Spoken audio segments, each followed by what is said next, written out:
Matthew, Mark, Luke, and John, who were they? Matthew who? Mark who?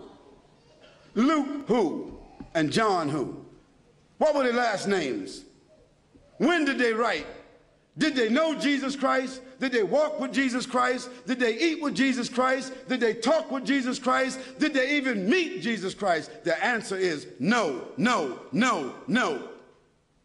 Conclusively. The earliest of them that wrote 40 years after Jesus Christ, so they never met him. The last of them wrote 80 years after Jesus Christ, never met him.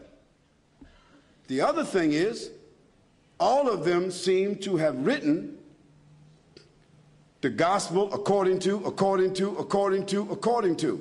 Now, when you write a letter, do you sign it according to? According to is the third party.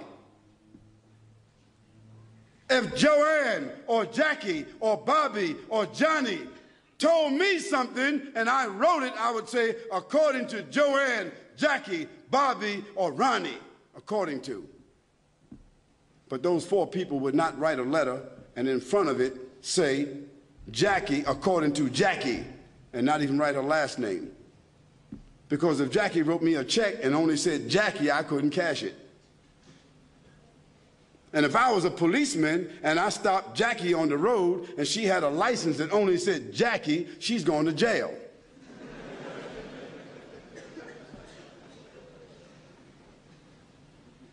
Where in the world is a document with only one name of four different writers that did not meet the one whom they're writing about? Where is that accepted in the whole world? Nowhere except in the Bible.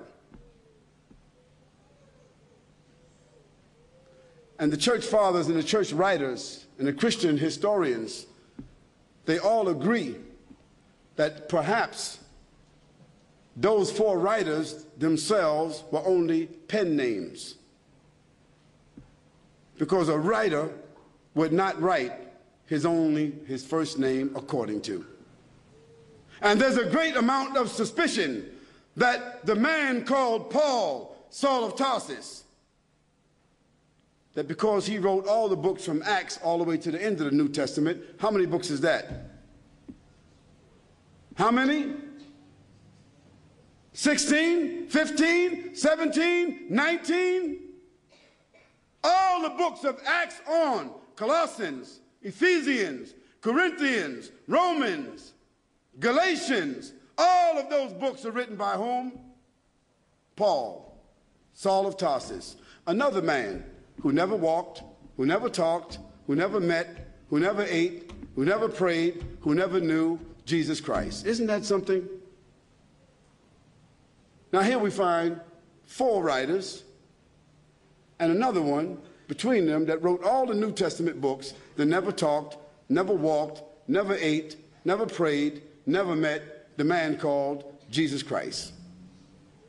Yet in their words, the first mentioning of the Trinity came from where? From Jesus or from them? The first mentioning of Jesus being divine, a man God, came from whom? From them. The first mentioning that Jesus is the Son of God came from whom? From them. Jesus never said in his own words any such words, but it was the men who never met him, who claimed to have written, who didn't know their last names. And Paul, by the way, before he had that vision on the road to Damascus that only he saw and only he heard, guess what his occupation was? Do you know? He was a bounty hunter, a hunter of Christians, hunting them down like animals, binding them and bringing them to where? To Rome, so that they could be executed. Now, if Hitler, after killing thousands of Jews, said that on the road to Berlin, he had a vision that he was named an apostle to the Jews, and he wrote 20 books that all the Jews are supposed to follow, Do you think they would be following that book? I don't understand how people just don't read history. This is not what Khalid said, so don't get angry with me. This is your own scripture, your own Bible scholars, their own church fathers. All of them agree that Paul never met Jesus, that Matthew, Mark, Luke, and John never met Jesus. By the way, they were not disciples.